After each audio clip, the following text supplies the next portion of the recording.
Pemirsa, Anda sedang menyaksikan Before 30. Saya bawakan acara ini hari ini dari tempat yang sangat panas. Ya, saya berada di sebuah pabrik baja di Indonesia. Dan di sini, seperti yang Anda lihat di belakang saya, semua logam-logam itu dipanasi hingga 1200 derajat Celcius.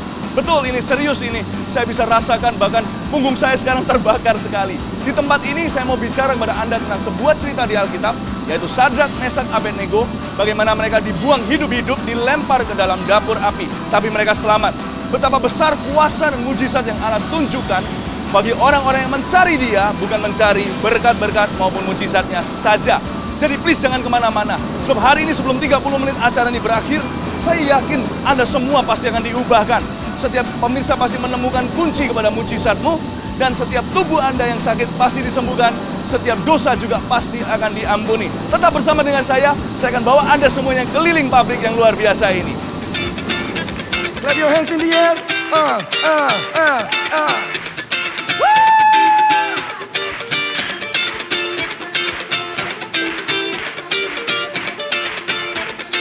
One, two, three, go!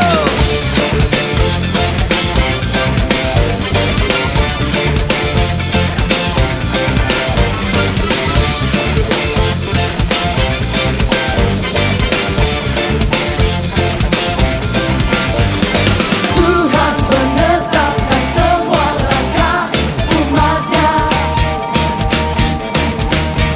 yang hidupnya selalu benar berkenan kepadanya.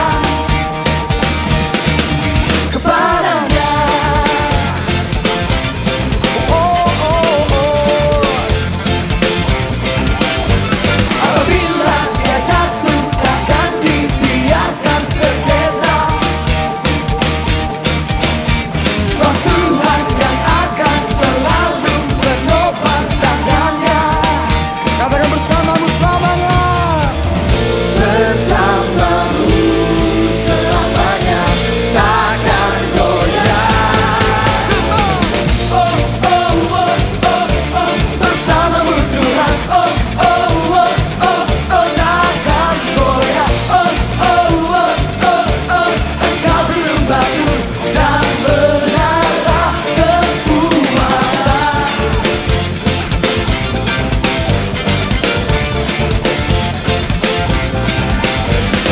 Tuhan menetapkan semua langkah umatnya, yang hidupnya selalu benar berkenan kepadanya. Angkat tanganmu, katakan. Bersamamu selamanya, takkan goyah. Oh, oh, oh, oh, oh, bersamamu Tuhan. Oh, oh, oh, oh, oh, takkan goyah. Oh, oh, oh, oh, oh, engkau gunung batu dan menara kekuatan.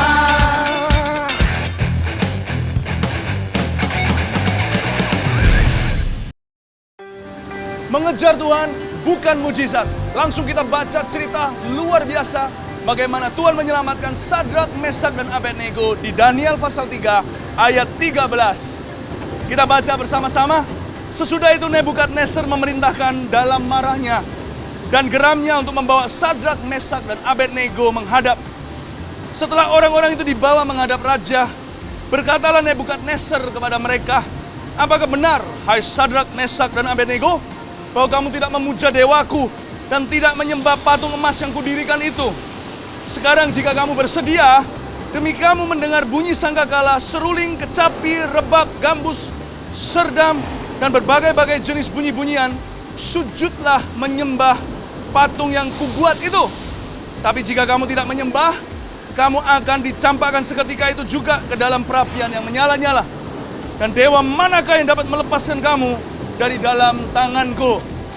Bagi Sadrak, Mesak, dan Abednego, pemirsa, ini sudah jalan buntu. Kalau keluar dari mulut bos sendiri berkata yang begini, apalagi kalau bosnya ini raja, punya kuasa daulat dalam kerajaannya, bahkan kepala mereka bisa tetap di tubuh mereka saja, itu atas perintah raja. Raja bisa penggal siapa saja yang dia kehendaki dan dia inginkan. Ini berarti nggak ada pilihan lain, mereka harus memilih salah satu. Kalau taat sama Tuhan, kalau mengejar Tuhan, mereka harus mati. Tapi kalau mereka kompromi, mereka boleh hidup.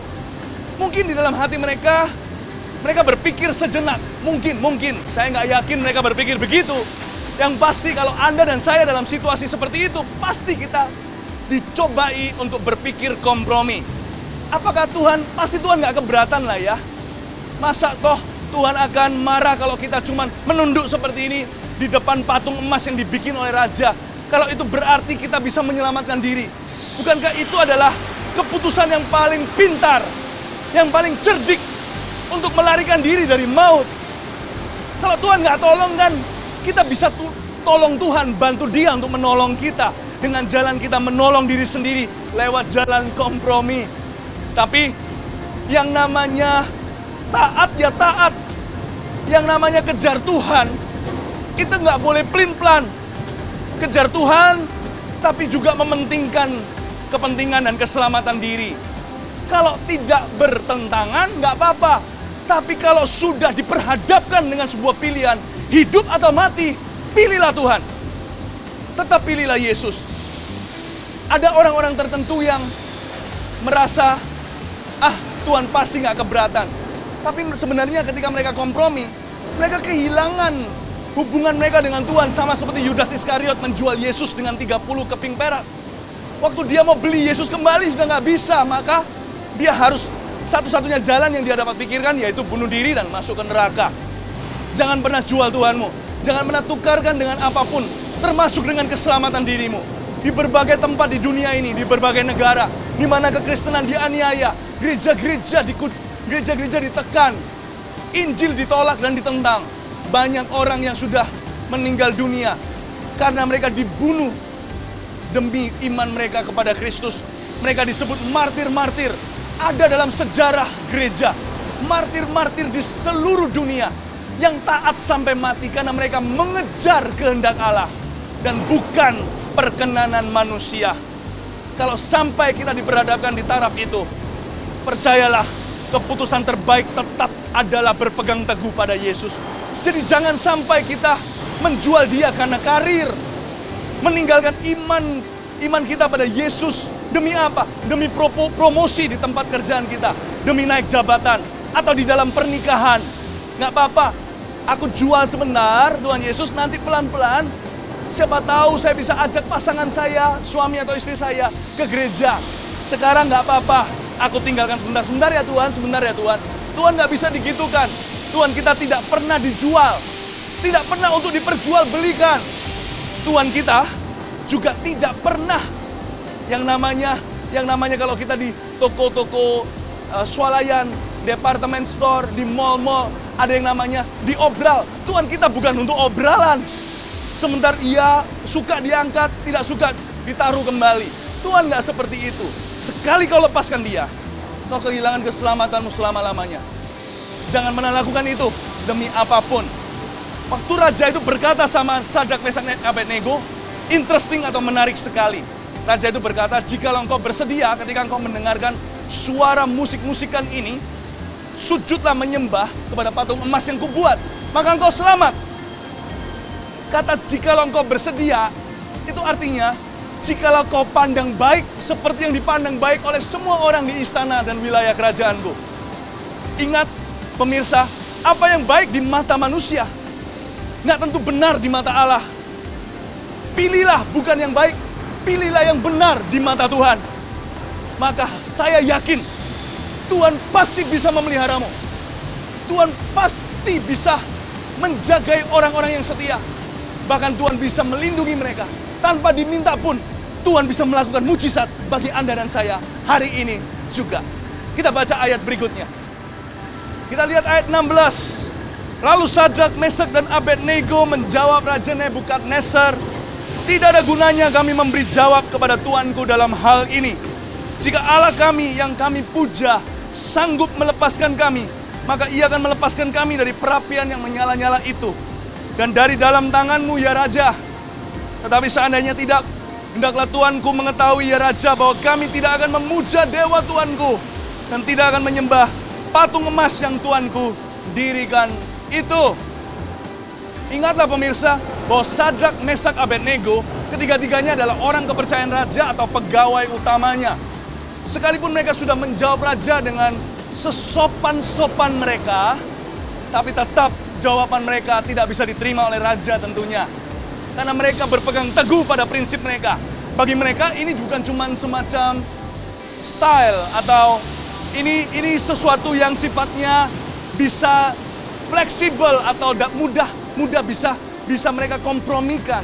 Bagi mereka ini sudah prinsip, tidak bisa didiskusikan lagi, tidak perlu diperdebatkan lagi, hingga mereka berkata sama raja-raja, udah nggak perlu membela diri soal ini. Kalau engkau memberi kami harga mati, ya sudah, kami terima apa adanya. Mati kami bersedia, kami siap untuk masuk ke dalam hukuman-Mu, karena kami tidak punya pilihan lain. Lebih baik jatuh dalam hukuman-Mu daripada hukuman Tuhan kami. Sebab kami lebih mencintai Dia daripada mencintai siapa saja. Bagi mereka ini prinsip. Meskipun demikian, mereka masih punya iman. Saya yakin mereka takut karena mereka manusia biasa.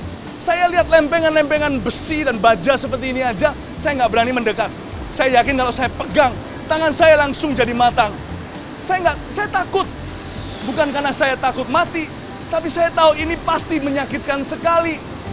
Sekalipun saya tahu saya masuk ke sorga nantinya, tapi prosesnya akan tetap mengerikan. Sadrak, Mesak, Abednego dalam ketakutannya masih pegang iman teguh. Kami percaya Tuhan kami bisa menyelamatkan kami dari tangan raja dan dari api. Tapi lihat, iman mereka bukan pada mujizat. Iman mereka bulat pada Tuhannya. Sekalipun Tuhan tidak selamatkan kami, dengarkan baik-baik pemirsa. Sekalipun kami sudah berdoa berkali-kali, akhirnya mujizat tidak juga kunjung terjadi, kami tetap percaya Yesus adalah Tuhan. Itu komitmen kami. Sebab di dalam benak mereka, skenario terburuk adalah mereka mati. Paulus berkata di Perjanjian Baru, hidup adalah Kristus, mati adalah keuntungan. Bagi kita orang percaya yang mengejar Tuhan, bukan yang kecewa kalau nggak dikasih berkat, bukan yang menghujat Allah kalau kita nggak menerima mujizatnya. Bagi orang-orang seperti kita yang percaya Yesus adalah Tuhan dengan segenap hati, kalau kita mati, kita masuk ke dalam sorga. Berada di dalam pangkuan Allah Bapa kita yang kekal. Di samping Yesus Kristus Tuhan kita yang mulia. Juru selamat kita yang agung. Skenario terburuk tetap adalah indah.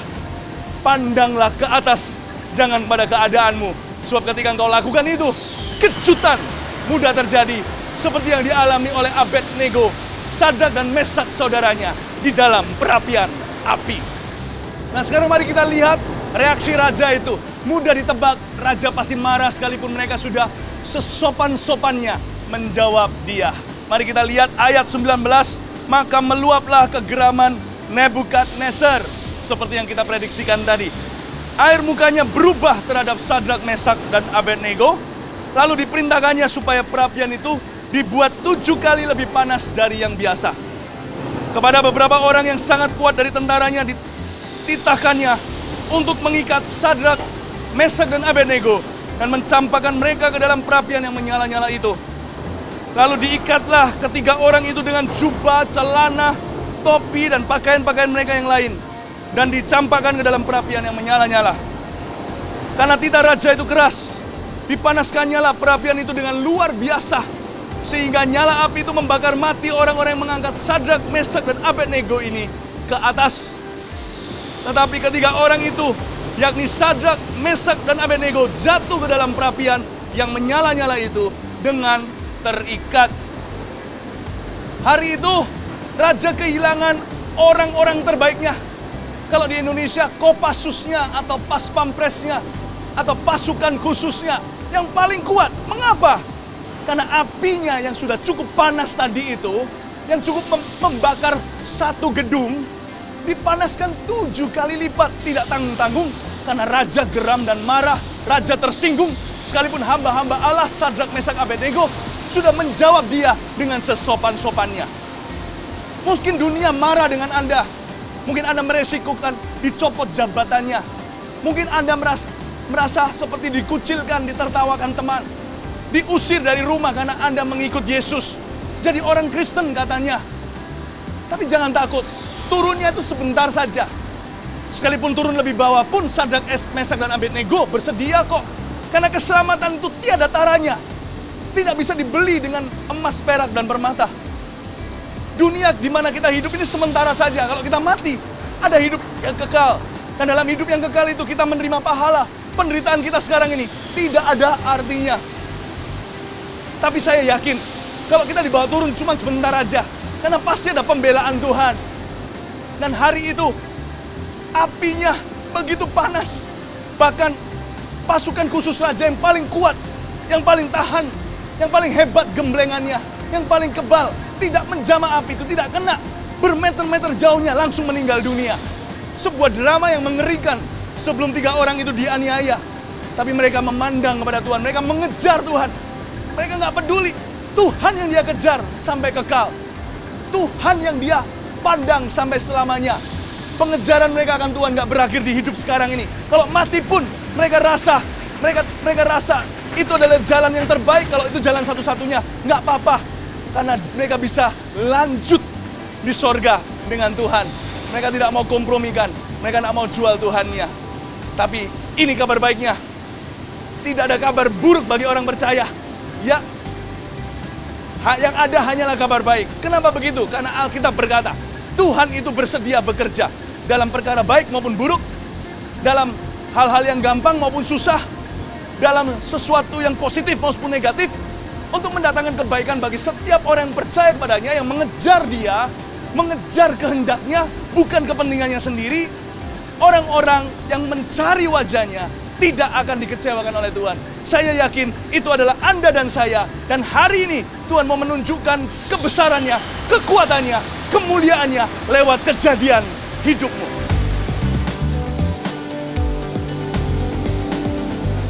Sekarang saya akan bacakan happy ending atau akhir yang indah dari cerita yang nyata ini. Mari kita lihat di ayat yang ke-24. Kemudian terkejutlah Raja Nebukadnezar lalu bangun dengan segera. Berkatalah ia kepada para menterinya, bukankah 3 orang yang telah kita campakkan dengan terikat ke dalam api itu? Jawab mereka kepada Raja, benar ya Raja. Katanya, tetapi ada 4 orang kulihat berjalan-jalan dengan bebas di tengah-tengah api itu. Mereka tidak terluka. Dan yang keempat itu rupanya seperti anak dewa. Lalu Nebukadnezar mendekati pintu perapian yang menyala-nyala itu. Berkatalah ia, Sadrak, Mesak, dan Abednego, hamba-hamba Allah yang Maha Tinggi, keluarlah dan datanglah kemari. Keluar dari mulut raja sendiri, Raja Nebukadnezar mengaku bahwa orang keempat yang ia lihat sedang berjalan-jalan dalam perapian yang menyala, tampaknya seperti anak seorang dewa. Ya, pribadi itu tidak lain adalah Yesus Kristus, anak Allah yang Maha Tinggi, bukan anak dewa. Dan ketika Anda dan saya mengejar Tuhan, bukan mujizatnya, maka mujizat pasti akan mengejar Anda. Dan kalau sebentar lagi saya dan Anda akan sepakat berdoa bagi setiap kebutuhan pemirsa, ketika Anda berseru pada Tuhan, menyerahkan hidupmu sungguh-sungguh kepadanya, saya yakin berkat akan menyerbu ke dalam kehidupan Anda seperti sungai yang mengalir deras. Saya tahu yang membawa mujizat itu nanti bukan malaikat, bukan manusia, tapi langsung Yesus secara pribadi akan masuk ke dalam hidupmu. Karena itu, siapkan dirimu untuk bertemu dan berjumpa dengan Tuhan Yesus sekarang. Saya menikah dengan istri saya, Debbie Kartini. Tahun-tahun pernikahan kami lewati dengan sebuah kebahagiaan, kesatuan. Sekalipun tetap di dalamnya ada sebuah proses. Tapi di dalam Tuhan, proses itu membuat kami semakin saling mengasihi satu dengan yang lainnya. Kurang lebih 3 tahun pernikahan kami merindukan untuk hadirnya seorang anak dalam keluarga kami. Tapi itu nggak kunjung datang. Dan saya telah mencoba untuk membersihkan diri saya ke beberapa dokter. Keputusan yang dari dokter sungguh mengejutkan saya, yaitu saya divonis mandul. Itu menjadi pergumulan buat hidup saya. Tapi saya percaya di balik semua yang saya alami, Tuhan itu ada bersama dengan saya. Di lembah yang paling dalam dalam hidup saya percaya bahwa Tuhan tidak pernah meninggalkan saya. Ketika saya divonis mandul, saya cuma bisa membawa perkara saya kepada Tuhan. Satu hari, ketika kira-kira jam 1 pagi, saya datang kepada Tuhan. Saya berdoa dengan Tuhan. Di dalam hadirat Tuhan itu, tiba-tiba di hati saya ada seperti suara berkata, Yudi, apakah kau mengasihi aku? Saya tahu bahwa itu adalah Tuhan di hati saya. Saya cuma ingin mewakili perasaan sayang saya, kasih saya kepada Tuhan dengan satu perumpamaan seperti ini. Tuhan, saya ini sudah 3 tahun menikah dan saya belum punya anak. Kalau Tuhan tanya kepada saya, apakah you kepingin punya anak? Saya bilang, Tuhan, saya ingin sekali. Tapi saya mencoba untuk mewakilkan hati saya, kasih saya kepada Tuhan. Saya bilang begini dengan Tuhan, kalau seandainya saya nggak dikasih anak, cintaku kepada Tuhan jauh lebih besar daripada sekedar keinginanku punya anak. Kalau saya pun nggak dikasih anak Tuhan, tentunya dengan air mata, tentunya dengan pergumulan di hati saya berkata, saya rela, aku rela ya Tuhan, asal aku hari ini boleh ada dalam kehendak-Mu. Dan pada waktu itu memang kami lagi persiapan untuk KKR yang akan dilayani oleh Pastor Philip. Saya sebagai gembala dari sebuah satelit di Gereja Mawar Sharon, waktu itu saya mempersiapkan acara itu. Dan saya berdoa dengan Tuhan, nggak dikasih anak nggak apa-apa ya Tuhan, asal boleh nggak mataku ini melihat kebangunan rohani. Saya mau melihat bahwa ada orang-orang yang belum kenal Tuhan, mereka boleh berjumpa dengan Yesus secara pribadi. Dan ketika acara dilaksanakan, mata saya melihat kebangunan rohani yang luar biasa. Mereka menyerahkan hidupnya kepada Tuhan.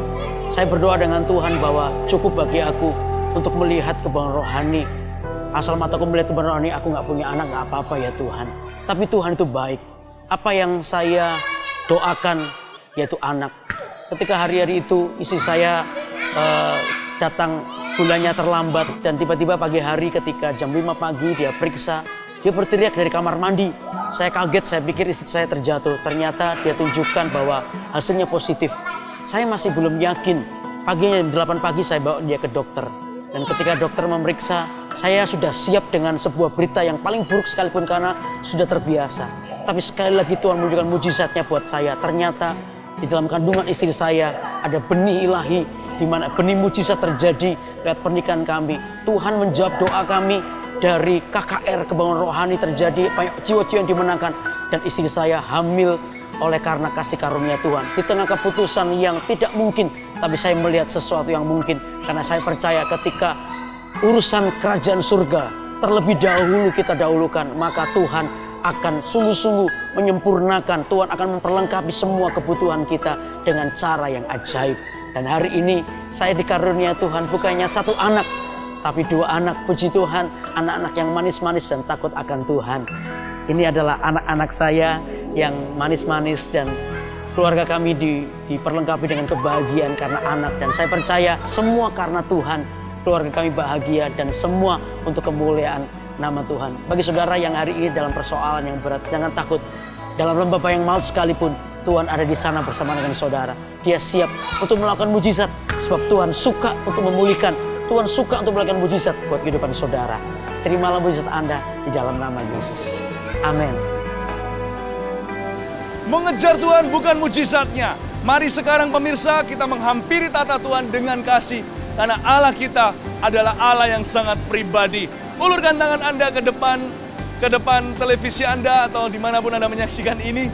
Dan mari kita sama-sama berseru kepada Tuhan dari hati yang penuh dengan cinta. Tuhan Yesus, katakan bersama dengan saya, Tuhan Yesus, aku cinta padamu. Jangan malu, katakan yang keras, Tuhan Yesus, aku cinta padamu. Karena Engkau terlebih dahulu mengasihi aku. Terima kasih atas apa yang Kau perbuat bagiku di kayu salib. Aku terima pengorbananmu. Terima kasih Tuhan. Beriku hati yang penuh dengan kasih mulai hari ini untuk Engkau. Dan ajari aku untuk melakukan kehendak-Mu. Terima kasih Bapa. Oh haleluya. Oh Ramaya Senama. Terima kasih Tuhan. Dari tadi saya terus melihat, sekali sulit untuk menceritakan bagaimana sebuah visi penglihatan itu bisa terjadi ketika kita berdoa. Bagi Anda yang pernah mengalami, Anda tahu apa yang saya katakan. Bagi Anda yang belum pernah mengalami ini yang disebut dengan karunia Roh Kudus. Saya melihat orang-orang yang dilawat Roh Kudus. Ada juga yang berbahasa lidah. Padahal bukan itu berkat yang Anda inginkan ketika Anda nyalakan televisi hari ini menyaksikan program kami. Anda mengharapkan mujizat yang sifatnya fisik atau keuangan, tapi Tuhan memberimu Roh Kudus. Itulah down payment, atau Tuhan memberi Anda garansi atas mujizat-mujizat yang akan tiba dalam hidup Anda nanti. Karena Allah kita adalah Allah yang sangat pribadi. Dia memberimu sebuah bahasa cinta, sebuah bahasa doa untuk Anda bisa bersekutu dengan Dia. Pakailah itu untuk memuji Tuhan dan menyembah Dia dan mendekati Dia. Terima kasih Tuhan. Dan saya terbeban secara khusus berdoa bagi setiap orang yang tidak bisa punya anak, bagi setiap pasangan yang tidak bisa mendapat keturunan, dalam nama Yesus Kristus. Ketika engkau mencari wajah Allah, maka berkatnya akan menyusul dan mengejarmu. Terimalah Di dalam nama Yesus saya katakan kepada Anda selamat. Kalau saya bisa salami Anda, saya mau salami Anda sekarang dan katakan selamat. Anda mendapat keturunan. Dalam nama Yesus yang percaya, semua orang yang kebutuhannya sudah dijawab Tuhan, katakan amin. Saya yakin semua orang mengalami mujizat. Bukan cuma yang disebut tadi, tapi bahkan yang tidak sempat saya singgung. Tuhan menyebut Anda dari surga. Tidak mungkin kalau Tuhan ditinggikan tidak ada apa-apa yang terjadi. Pasti ada sesuatu terjadi. Hubungi kami dalam setiap nomor kontak atau yang bisa Anda hubungi yang tertera di depan layar Anda. Kami mau mendengar dari Anda dan bersyukur bersama dengan setiap pemirsa atas perbuatan Tuhan yang baik. Nasihat saya hari ini sederhana, mengejar Tuhan, bukan berkatnya, maka mujizatnya pasti akan mengejar Anda. Tetaplah semangat, Tuhan Yesus memberkati. Sampai jumpa episode yang kemudian. Way